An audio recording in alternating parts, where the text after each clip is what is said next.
Fala galera, Diego chegando aqui no MMA na Veia, em parceria com o Estúdio Rino, para falar sobre o UFC Macau. Vou deixar meus palpites em relação às lutas que vão rolar no evento. O evento que será encabeçado pelo brasileiro Deiverson Figueiredo contra o russo Peter Yan. Um evento que tem aí nomes extremamente desconhecidos do grande público do MMA. Até porque o evento é lá na China, então tem um monte de chinês, tem um monte de sul-coreano nesse evento, e a gente vai priorizar algumas dessas lutas, até porque tem alguns lutadores que eu não conheço. Eu vou focar principalmente no card principal. Vou deixar meu palpite, minha visão particular em relação a essas lutas. Não estou falando que faria aposta nesses palpites que eu darei aqui, mas o que eu acho que vai acontecer em cada uma dessas lutas que eu vou repercutir aqui com vocês, sempre convidando a todos a se inscrever no canal e já deixa o like aqui embaixo, dá essa força aqui pro MMA na veia. Bom, galera, o UFC Macau começa às 5 horas da manhã, da madrugada, de sexta para sábado. Um evento aí que, como eu falei, vai rolar na China, terá vários lutadores chineses, vários lutadores ali daquela região, sul-coreanos, vai ter atletas da Mongólia, dentre outros países. Então tem muitas lutas aí de lutadores bem desconhecidos do público, dos fãs de MMA, dos fãs do UFC, principalmente aqui, brasileiros, ali dos Estados Unidos e tal, porque tem muito estreante nesse evento. Então a gente vai focar principalmente nas lutas envolvendo brasileiros e o card principal desse evento. E logo na arrancada, como eu falei, evento que começa às 5 da manhã, teremos um brasileiro em ação, Nicolas Motta, divisão peso leve. Ele vai enfrentar o Merachete, atleta chinês, uma luta de dois atletas que vivem momento de instabilidade na organização, é um perde-ganha de ambos os lados. O chinês tem 4 lutas, 2 vitórias, 2 derrotas. O brasileiro tem 5 lutas, 2 vitórias, 2 derrotas e um no contest. Uma luta aí que está dando um certo favoritismo na casa de apostas para o atleta chinês.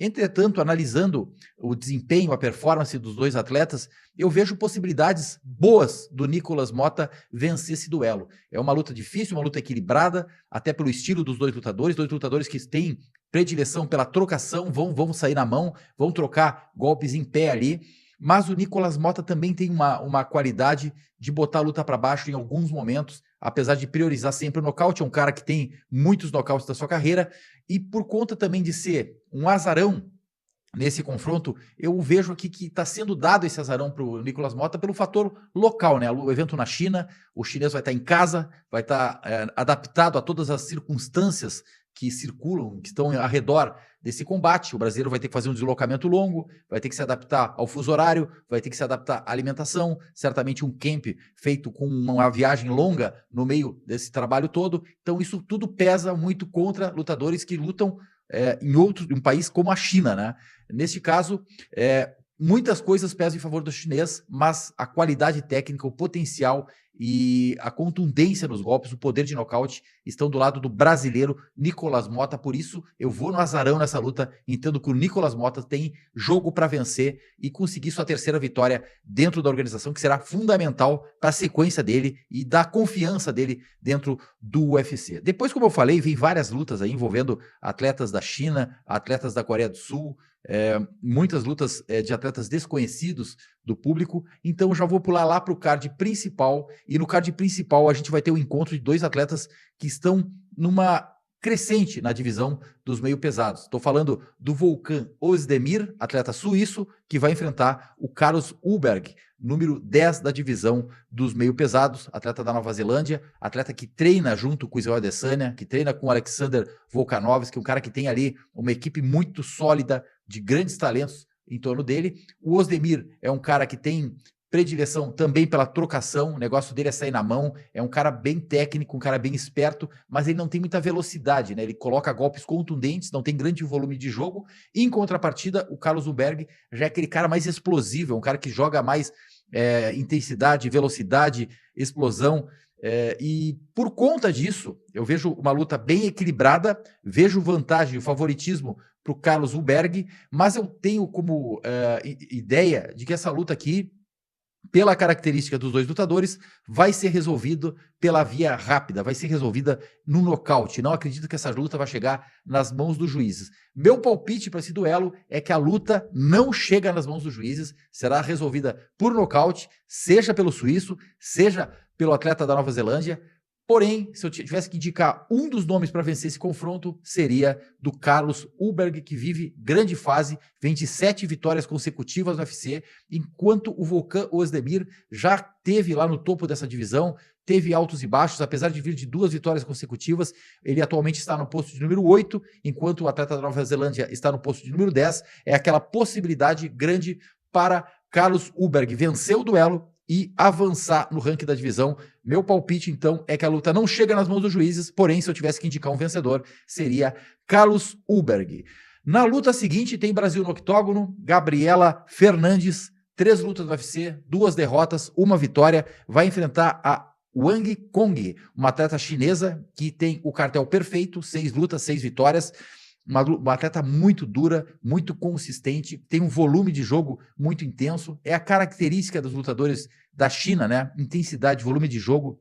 A gente pode ver pela própria campeã peso palha do UFC, a Weili Zhang, né, que tem aquele volume intenso, aquela velocidade, aquele cardio impressionante, né? Ela luta 5 rounds como se estivesse começando a luta, lá ela tá no final, no 5º round ela tá como se estivesse no primeiro, ela mantém sempre um ritmo muito intenso, assim como a Yan Xiaonan, que também estará nesse card, eu vou falar em seguidinha, mas a Hong Kong tem essa característica, muito volume, muita pressão, muita intensidade, e eu entendo que ela tem mais qualidade técnica que a Gabriela Fernandes nesse confronto. A Gabriela Fernandes vai passar por todas essas dificuldades que eu citei, que o Nicolas Motta vai passar, de viagem, de deslocamento, de fuso horário, de alimentação, de muitos fatores que pesam contra lutadores que fazem lutas na China, por exemplo, em países distantes lá, como Abu Dhabi, né? Então esses atletas que lutam próximo das suas regiões normalmente levam vantagem, e nesse confronto não só a questão da vantagem de lutar em casa, mas também pela qualidade. Apesar de torcer muito que eu esteja enganado, tomara que a Gabriela Fernandes, brasileira, faça uma grande luta, consiga surpreender a todos, vencer lá na China, seria importantíssimo para a carreira dela e para a caminhada dela dentro do UFC, mas, para mim, o favoritismo é da Hong Kong e eu acredito que ela vai vencer esse confronto. Na sequência, teremos mais um chinês em ação, Song Kenan, atleta que tem aí... É um atleta da divisão peso meio-médio do UFC, vai enfrentar o Muslim Salikov, atleta russo. É uma luta que está sendo cotada como muito equilíbrio pelas casas de apostas. São 2 atletas que já têm bastante rodagem dentro da organização, muitas vitórias, muitas derrotas, mas eu tenho um entendimento que o atleta russo tem mais capacidade de fazer um jogo, vamos dizer, aquele jogo mais sujo, né? De travar, levar para grade, segurar, aquele wrestling, né? Mais de travar a luta, né? De segurar o seu oponente, não dar espaço, não dar tempo de ação do japonês. O japonês é um cara duro, um cara que parte para cima, um cara que procura sempre aquele golpe perfeito para nocautear o seu oponente. Não é um cara de tanto volume, mas sim de contundência. E o Muslim Salikov, acredito que por conta desse oponente, pelo estilo de luta do oponente, ele vai tentar segurar muito a luta na grade e trabalhar nas quedas, botar para baixo, travar a luta e botar para baixo e garantindo round a round para levar assim a vitória. Acho até que ele tem grandes chances de vencer essa luta no ground and pound, né? Acho que ele vai conseguir quedar o atleta chinês em alguns momentos da luta, mas quando ele tiver o chinês já desgastado por tantas quedas que ele vai sofrer, ele vai ali já começar a não ter forças para levantar, sair da posição de desvantagem, e o Muslim pode tirar proveito disso para explorar o ground and pound. Então, nesse caso aqui, apesar de achar uma luta que tem aí grande potencial para não ser boa, não ser tão atrativa, não são 2 lutadores que chamem muito a atenção do público, não são 2 lutadores tão talentosos, vamos dizer assim, mas eu acredito que o Salikov pode estragar a festa do chinês na casa do oponente. Agora sim, 2 lutas muito interessantes e 2 lutas que envolvem brasileiros, lutas importantíssimas nas divisões em que elas vão ocorrer, começando pela luta co-principal do evento. Yan Xiaonan, atleta número 2 do ranking da divisão peso palha, enfrenta a brasileira Tabata Rich, a Baby Shark, né, a brasileira aí que vem vivendo uma grande fase no UFC, vem com uma boa sequência de resultados. Ela só tem uma derrota aí nas últimas 6, 7 lutas, que foi para Godinez, né, atleta mexicana, mas a Tabata Rich, ela tem muita qualidade, é uma atleta que vem em franca evolução, é número 10 no ranking da divisão peso palha e enfrenta número 2 no ranking dessa divisão, que é a Yan Xiaonan. Essa luta provavelmente a Tabata Rich pegou justamente pela oportunidade que ela vai ter. Ela vai pegar a número 2 do ranking. Então, se a Tabata conseguir vencer essa luta, ela vai dar um salto absurdo no ranking da divisão peso palha. Ela vai sair da posição de número 10 para a posição de número 2. E se colocando na posição de número 2, ela fica muito perto de disputar o título da divisão peso palha do UFC, que está totalmente em aberto aí. O Weili Zhang está sem adversária, não tem nem previsão de retorno, não se sabe contra quem ela vai lutar na sua próxima defesa de cinturão. Mas, em contrapartida, ela enfrenta uma atleta muito dura, muito difícil, que é a Yan Xiaonan, que é a número 2 no ranking, não é para menos. Ela é muito talentosa, ela tem um volume de jogo muito parecido com a Weili Zhang.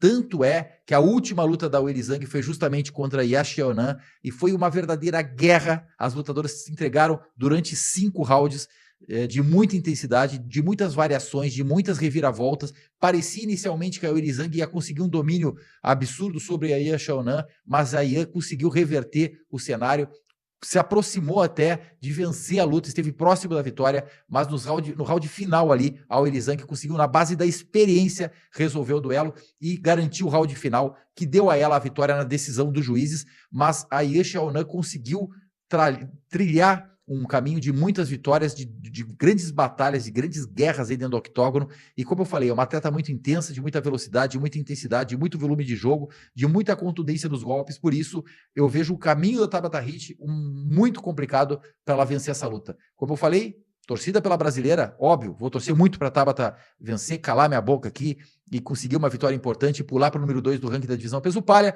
Porém, meu palpite aqui é que a Yan Xiaonan, lutando em casa ainda, terá mais esse fator a seu favor.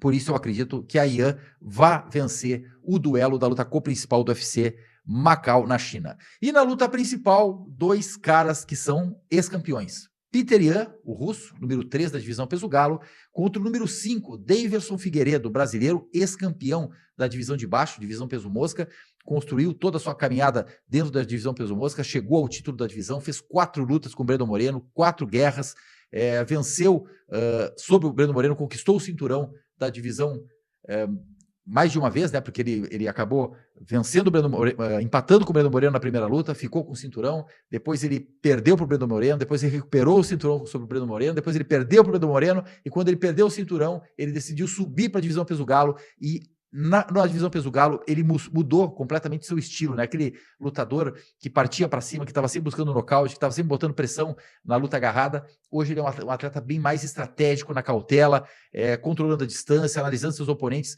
luta a luta. Ele tem 3 lutas na divisão peso galo e venceu todos os oponentes que enfrentou. É um cara aí realmente muito talentoso, Daverson Figueiredo, vem de uma vitória muito importante sobre o Marlon Vera, né? Dominou o Marlon Vera durante o duelo inteiro, havia vencido o Cody Garbrandt via finalização na sua luta mais recente, venceu o Rob Fonte também, que é um atleta muito duro, então ele tem uma caminhada aí dentro do peso galo, que o colocou na posição de número 5, não é para menos, não é de graça, ele construiu essa caminhada e na base do seu talento, da sua qualidade, ele chegou ao posto de número 5 e está muito perto de disputar o título, e está muito perto de chegar a ser mais um lutador do UFC, a se tornar campeão em 2 divisões. Mas, para isso, ele vai ter que vencer o ex-campeão da divisão peso galo, Peter Yan, que quando chegou ao cinturão, quando conquistou o cinturão, ele havia vencido o José Aldo, isso o credenciou a lutar pelo título da divisão, ou melhor, ele se tornou campeão, venceu Jimmy Rivera, ele venceu o Rhea Faber, ele venceu o José Aldo, ele venceu o Cody Garbrandt, ele vinha aí dominando essa divisão, um campeão realmente extremamente dominante. Parecia que ia ser muito difícil alguém parar o nosso Peter Yan, aí, o grande Peter Yan, porém surgiu aquela joelhada ilegal contra o Aljamain Sterling, numa luta que ele vinha dominando, e aí ele acabou sendo desqualificado, perdeu o cinturão por um golpe ilegal. Na sequência ele enfrentou o Corey Sandhagen, venceu a luta, depois ele enfrentou novamente pelo título o Aljamain Sterling, perdeu realmente de forma justa, o Sterling conseguiu ser superior a ele, e depois ele teve aí uma sequência negativa. Ele perdeu para o Sean O'Malley, que para mim foi um absurdo a maneira com que os juízes decidiram a vitória do Sean O'Malley na decisão dividida. Para mim foi clara a vitória do Peter Yan. Depois ele perdeu para o Merab Dvalishvili, que é o atual campeão peso galo da divisão, e mais recentemente ele venceu Yadong Song, que é um atleta que treina com o Ryan Faber, da Team Alpha Male. É um atleta muito talentoso, um atleta que chegou muito forte nessa divisão, mas o Petr Yan mostrou que a velha forma do Petr Yan. O que eu vejo nesse confronto? Um cara que tem um volume de jogo e um boxe muito alinhado. O Petr Yan talvez seja o cara que tenha o melhor boxe da divisão peso galo do UFC. Dificilmente a gente vai encontrar um cara com tanta qualidade na trocação, na precisão dos golpes, na velocidade, na movimentação de cabeça, de jogo de corpo, jogo de perna. O Petr Yan realmente é diferenciado no volume de jogo, tem muito volume, tem muita velocidade, ele se aproxima muito bem dos oponentes para golpear e se afasta de forma muito rápida para não sofrer o contragolpe. Ele tem um cardio de excelência, consegue manter o mesmo ritmo ao longo de 5 rounds, enquanto o Deiveson Figueiredo ele tem aquele jogo mais cauteloso, mais devagar, procura sempre aquele golpe preciso, né? Ele tenta ver as oportunidades para quedar os seus oponentes. Então, a gente tem que levar em consideração que essa luta será uma luta de 5 rounds, e sendo uma luta de 5 rounds, o atleta que tem um cardio melhor, volume de jogo mais intenso, um golpe, um jogo de boxe muito bem alinhado, ele tende a levar vantagem. É uma luta muito equilibrada, é uma luta que o Deiveson tem condições totais de vencer, se ele principalmente conseguir jogar o seu jogo de jiu-jitsu de forma sólida, conseguir quedar um cara que é dificílimo de quedar, como o Petr Yan, que defende muito bem quedas, mas se ele conseguir quedar, conseguir segurar por cima ali e manter round a round, construindo a sua vitória round a round, eu vejo boas chances do Deiveson Figueiredo conseguir surpreender o Petr Yan, mas aí seria de fato surpreender se o Deiveson Figueiredo vencer essa luta. Para mim, Petr Yan, além de favorito, ele tem todas as ferramentas para sair vencedor desse confronto. Como eu falei, minha torcida vai para os brasileiros, vai para o Deiveson Figueiredo, mas eu vejo boa chance do Petr Yan vencer essa luta. E para aquela galera que não quer apostar contra o brasileiro e tal, de repente, que essa luta vai chegar nas mãos dos juízes, ela é bem possível, bem plausível essa possibilidade, porque são dois lutadores dificílimos de ser nocauteados, dificílimos de perder a luta pela via rápida. Então, meu palpite aqui vai para a vitória do Petr Yan. Galera, esses são os meus palpites. Se eu fosse fazer uma fezinha, vamos lá que eu vou fazer uma fezinha? 2 pilinha, 3 pilinha, sem compromisso, sem gastar dinheiro que a gente não tem condições de arcar depois, né? Então, se for para apostar, que aposte com responsabilidade, aposte o dinheiro que você tenha condições de apostar, mas aqui são palpites pessoais, o que eu acho que vai acontecer em cada uma das lutas que eu comentei. Quem quiser discordar ou concordar, pode comentar aqui embaixo nos comentários e deixe seu palpite aqui nesse vídeo falando do UFC que vai rolar em Macau no próximo sábado, madrugada de sexta para sábado, às 5 horas da manhã começa o evento, às 8 está previsto a abertura do card principal deste evento que vai rolar na China. Fico por aqui, tamo junto, os...